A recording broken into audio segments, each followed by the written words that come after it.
Chef Dimitris, thank you for joining us very much. Thank you very much. So this is a very cool situation for me to welcome in. Last week, I stumbled upon getting a quick last-minute invite to go over to Quay, and I'm saying it correctly, right, Chef? Actually, no. It's Quay. Quay. All right. Now, I had walked past Quay.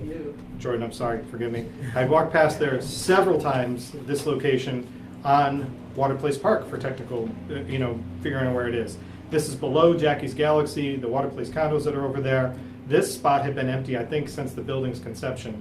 And to know that a spot was opening up there was thrilling in and of itself, because you've got a view right there of the Riverwalk, and you're in this prime real estate area to be there. So to know that someone had occupied the space was an amazing thing.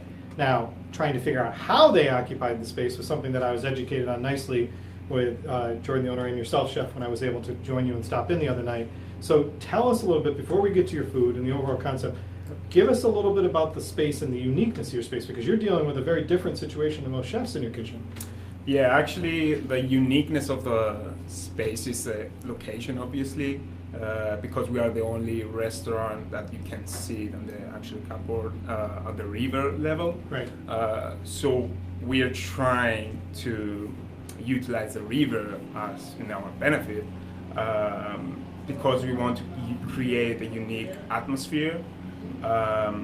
So also the kitchen is so small, we cannot do a wide menu, right. And we don't want to make a wide menu because we have like a tiny freezer. It's like a home freezer, basically just for ice cream, because we want always to have fresh ingredients and like bring new ingredients every day. So this side, when he says this kitchen is small, okay, he's not kidding. This kitchen does not have the traditional where you walk into and find a hood system and a stove and oven running out of it, right? Yeah, that's another one challenge actually, right. Because we don't have a fryer, we don't have a grill, we have a flat top small, so it's a grease-free environment.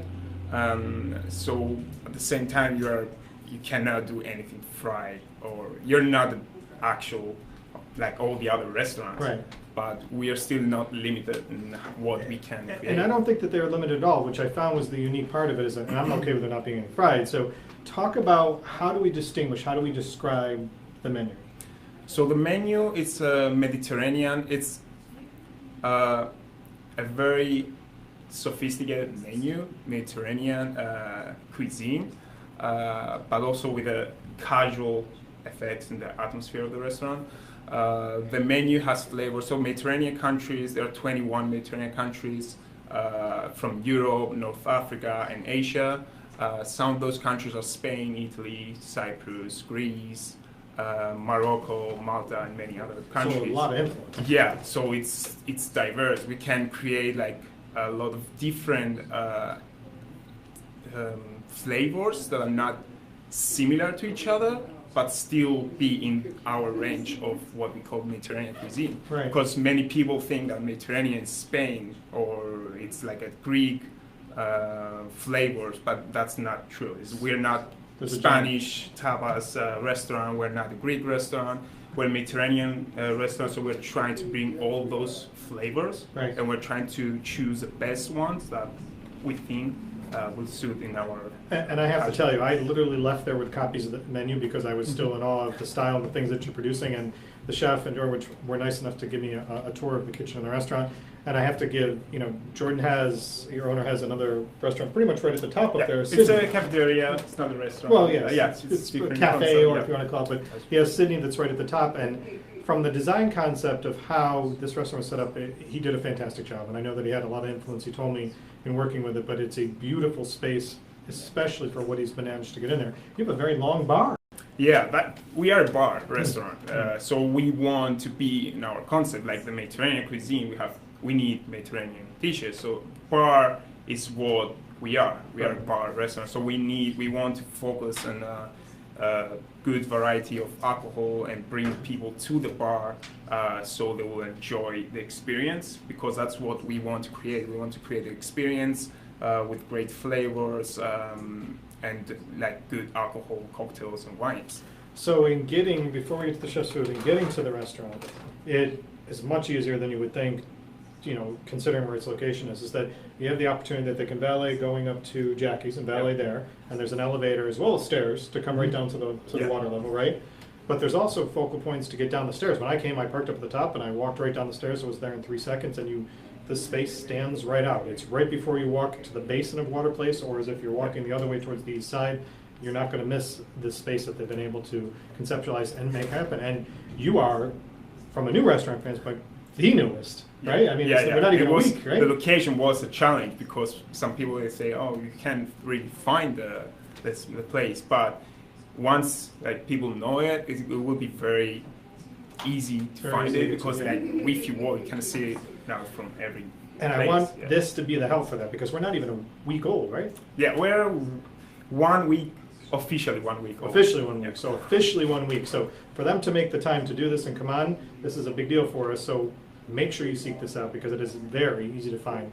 You'll be very surprised with the style menu. So let's talk about, and I definitely want to get back to the bar point of what you made earlier, but let's talk about the dishes that you brought here today for us. So here we will have Mediterranean meatballs. So one of the reasons I wanted to bring those meatballs in the studio is that they're not like all the other meatballs that they are serving in most of the restaurants in Rhode Island. They're not Italian-based meatballs. Right. So they have the lamb, ground lamb meat and beef. So it has that richness and flavor. And with the labna is it's type of yogurt that they use in the Middle East. Okay. So it's basically yogurt without the whey and some spices. In Arabic means white. So it's just simple as that, and it just combines so well with the ground lamb meat and the meatballs that it's a unique experience. Beautiful. And also we are using the Aleppo pepper, which is Mediterranean chili style, and a refreshing fennel salad with red endives. I think it's something unique. A lot of people are asking. Everyone who's trying it says something unique.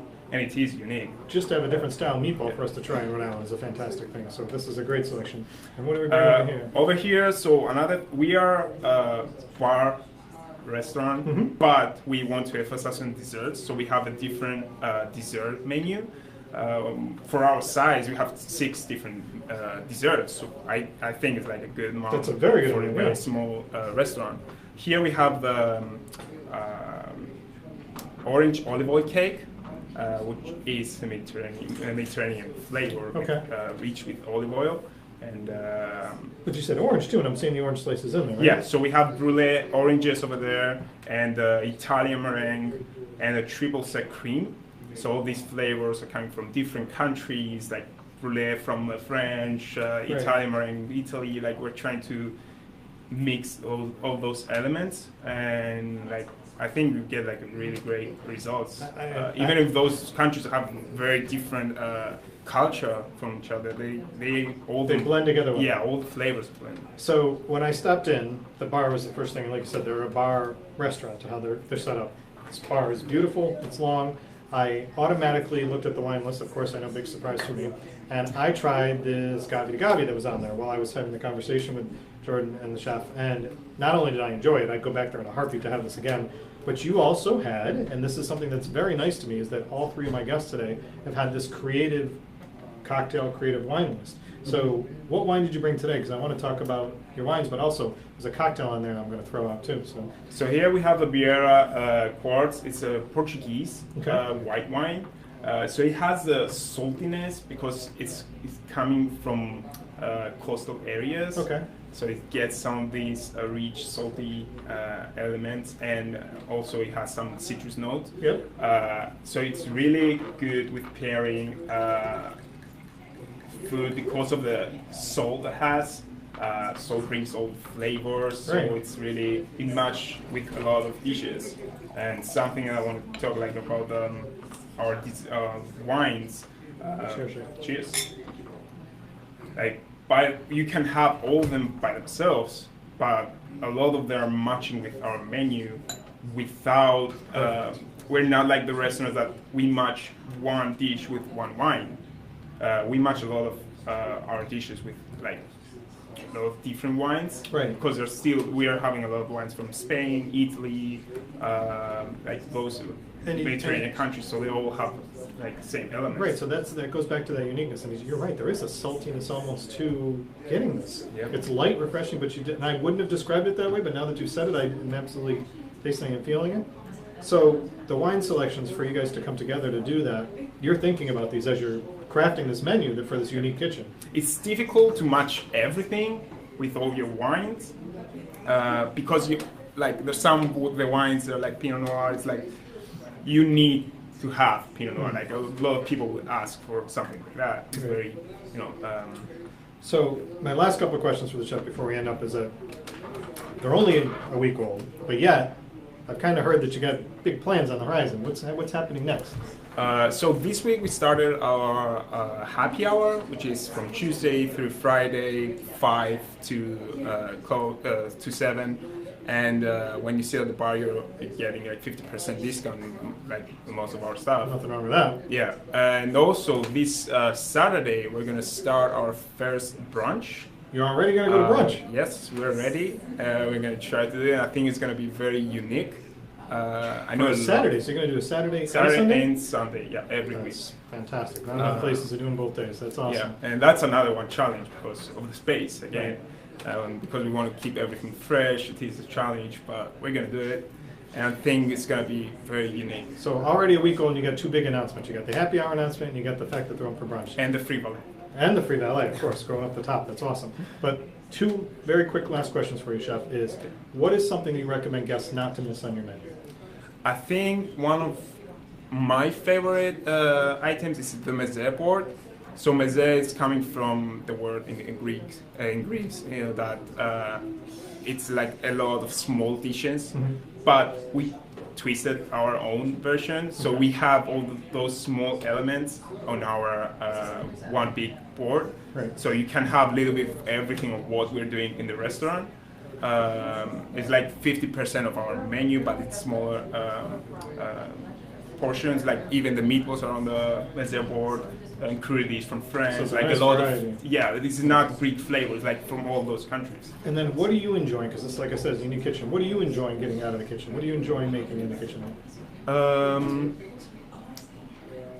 I think the flatbreads are really fun to make, even if Nice. it sounds weird, but it's fun to make. Right. We were talking about pasta making earlier. That doesn't sound weird at all. I think it's great. Yeah, and we have our own tarte flambé, which is unique. It's not like all the other white pizzas. So we are doing our own cheese mixture, and we have our own fresh bacon and all those stuff. It's great, and we're selling a lot of that. It's one of the best sellers. So, Kay, Yeah. you have to make sure, in closing this segment out, the chef has been fantastic. Jordan, you did a great job at opening this up, and we thank you for taking that space and occupying in Providence. This weekend, as I mentioned, there's a Sunday night water fire. So it's a holiday weekend, Sunday night water fire. Check them out. You're not necessarily going to get a reservation this weekend, but you need to go check it out and check out the atmosphere. It's a perfect time to do it.